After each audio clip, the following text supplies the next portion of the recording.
여러분 안녕하십니까? 원픽 토크뉴스 시사통통을 진행하는 김관수 TV입니다. 첫 번째 소식입니다. 26일 방송통신위원회의 방송문화진흥회 이사진 임명에 대한 효력을 멈춰달라는 집행정지 신청을 법원이 받아들이자 MBC 내부에서 재판부의 합리적이고도 용기 있는 판단, 역사적 결정에 환영한다는 반응이 나왔습니다. 서울행정법원 행정실 2부 재판장 강재원은 이날 권태선, 김기중, 박선아 등 현직 박문진 이사 3인이 제기한 박문진 이사 임명 처분 집행정지 신청을 받아들이고 이들이 새 이사진 임명 처분을 취소해달라며 제기한 본안 소송 결과가 나올 때까지 차기 이사진 임명 효력을 정지했습니다. MBC 노조 측은 오늘 법원의 결정에는 법리적 쟁점에 대한 판단뿐 아니라 제대로 된 공영방송의 존재를 바라는 국민의 염원이 담겨 있다고 생각한다며 MBC 장악 시도엔 더욱 단호히 맞설 것이며 좋은 보도, 좋은 프로그램을 통해 공영방송, MBC의 존재 이유를 계속해서 입증해 나갈 것이다. MBC 구성원 1,813명, 시민 13,271명의 탄원서에 담긴 뜻 잊지 않고 국민과 함께 MBC를 반드시 지켜낼 것이라고 밝혔습니다. 이진숙 위원장 체제의 방송통신위원회 방통위가 방통위원 5인이 아닌 2인만으로 지난달 31일 방송문화진흥회 박문진 이사를 선임했으나 법원이 오늘 26일 집행효력 정지 신청을 인용했다. 김태규 위원장 직무대행은 본안에 대한 판단이 아직 이루어지지 않았고 집행정지 부분이라서 단정적으로 말할 수 없다. 항고를 통해서 판단받을 것이라고 밝혔습니다. 여야 대표 회담이 추석 전 개최를 조율 중에 있습니다. 여야가 국민의힘 한동훈 대표와 더불어민주당 이재명 대표의 회담 일부를 생중계하는 방식을 조율하고 있습니다. 한 대표는 전부 공개가 바람직하지만 회담 전제 조건으로 고집하진 않겠다고 밝혔습니다. 더불어민주당은 부분 생중계로 여야가 실무 협상에서 어느 정도 이견 차를 좁히고 있다고 밝혔습니다. 여야는 이 대표의 코로나19 확진으로 연기된 회담을 추석 연휴 전에 연다는 방침입니다. 여야는 최상병 특검법의 회담 의제 포함 여부를 놓고 여전히 기싸움을 하는 것으로 알려졌습니다. 앞서 한 대표에게 최상병 특검법 발의 데드라인으로 26일을 제시했던 민주당은 약속을 지키라며 압박을 이어갔습니다.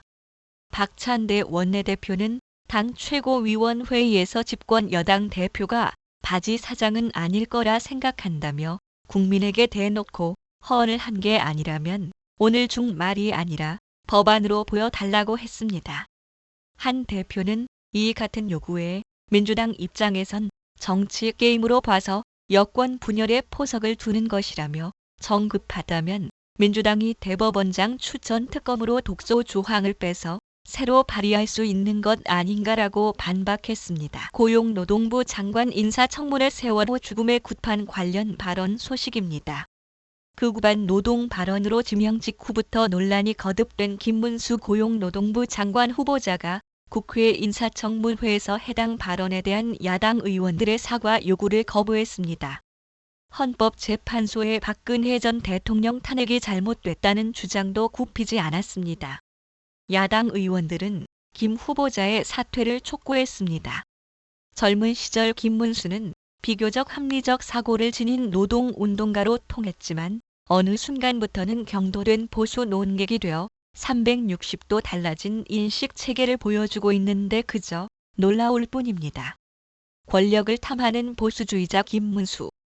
어디서부터 잘못된 궤적을 그려왔는지는 김건희 여사 명품 가방 수수 사건을 담당했던 김아무개 국민권익위원회 부패방지국장이 숨지기 전 좌천성 인사조처를 통보받았다는 주장이 제기됐습니다. 권익위는 인사 발령을 검토한 사실이 없다고 부인했습니다. 신장식 조국혁신당 의원은 26일 국회 정무위원회 전체 회의에서 김 국장이 돌아가시기 하루 전날인 8월 7일 권익위 인사 관련 실무진이 고인에게 좌천성 인사 이동을 예고하면서 강한 항의와 고성이 오갔다는 제보가 있다고 말했습니다. 신 의원은 공직생활 대부분을 부패 방지 관련 업무에 전념하고 관련 학위도 있는 김 국장이 다른 업무로 전보 발령을 받았다면 부패 방지 업무로부터 자신을 배제하려는 의도로 받아들였을 가능성이 있지 않겠느냐고 했습니다.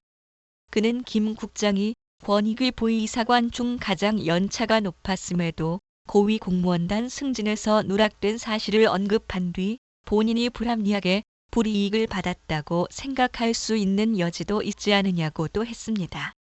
권익위에서는 이러한 의혹을 부인했습니다. 유철환 권익위원장은 이날 고인에 대한 인사계획이 있었는지를 묻는 유영아 국민의힘 의원에게 인사계획이 없었다.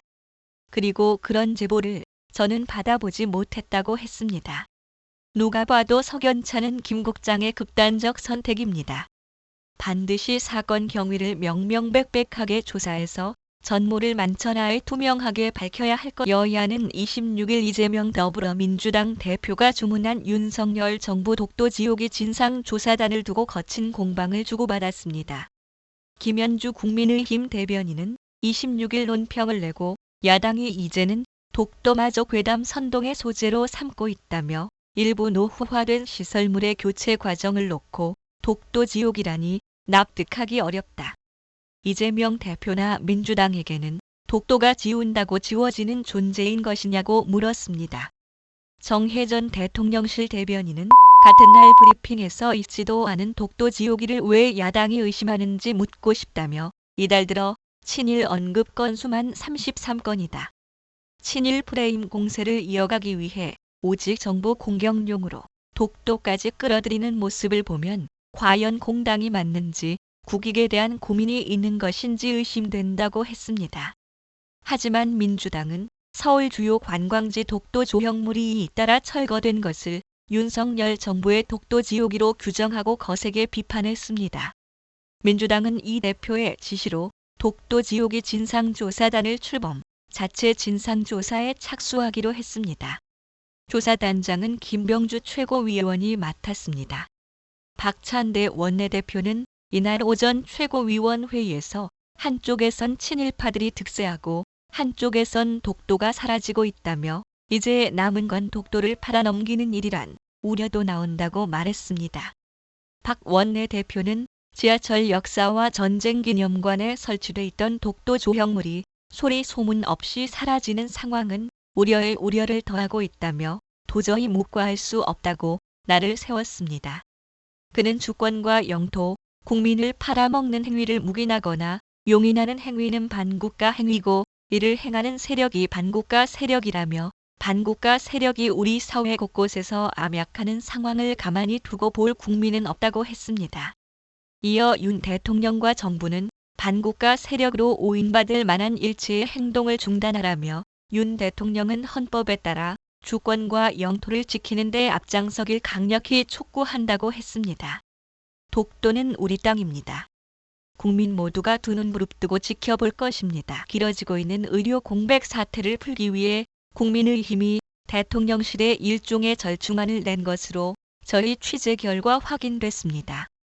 내년에 모집할 2026학년도 의대 정원은 일단 늘리는 것을 보류하자는 내용인데 대통령실은 이런 여당의 제안을 거부한 것으로 알려졌습니다.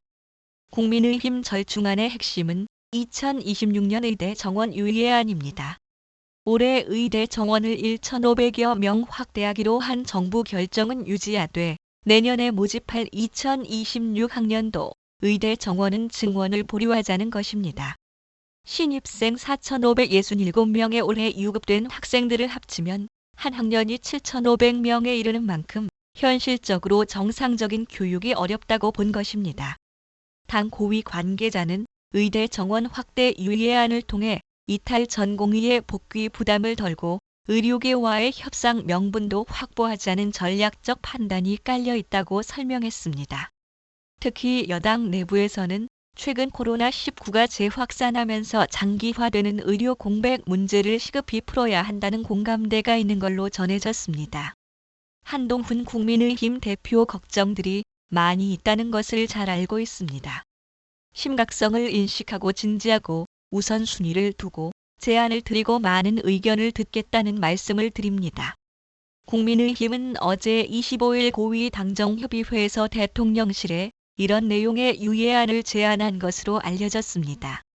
하지만 대통령실 측은 여당 제안을 거부한 것으로 전해졌습니다.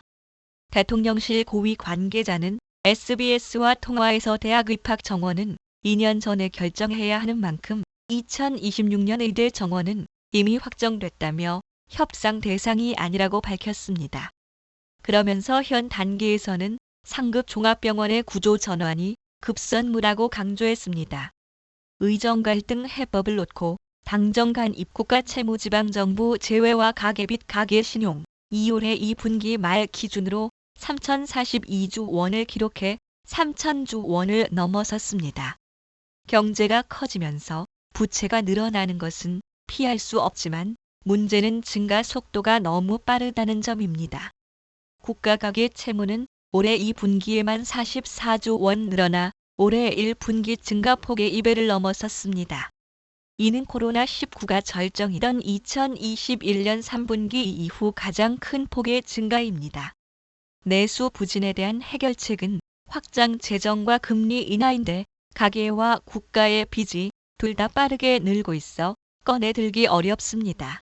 결국 단기간 내 해결이 어렵다는 현실을 인정하고 장기적 시각에서 다각적인 대책을 일관성 있게 추진해야 합니다. 가계에 비해 상황이 상대적으로 나은 정부가 나서 꼭 필요한 공공인프라 투자나 친환경 투자, 그리고 미래 성장 동력 발굴을 위한 연구 개발 R&D과 스타트업 지원 확대 등을 통해 수요를 늘려야 합니다.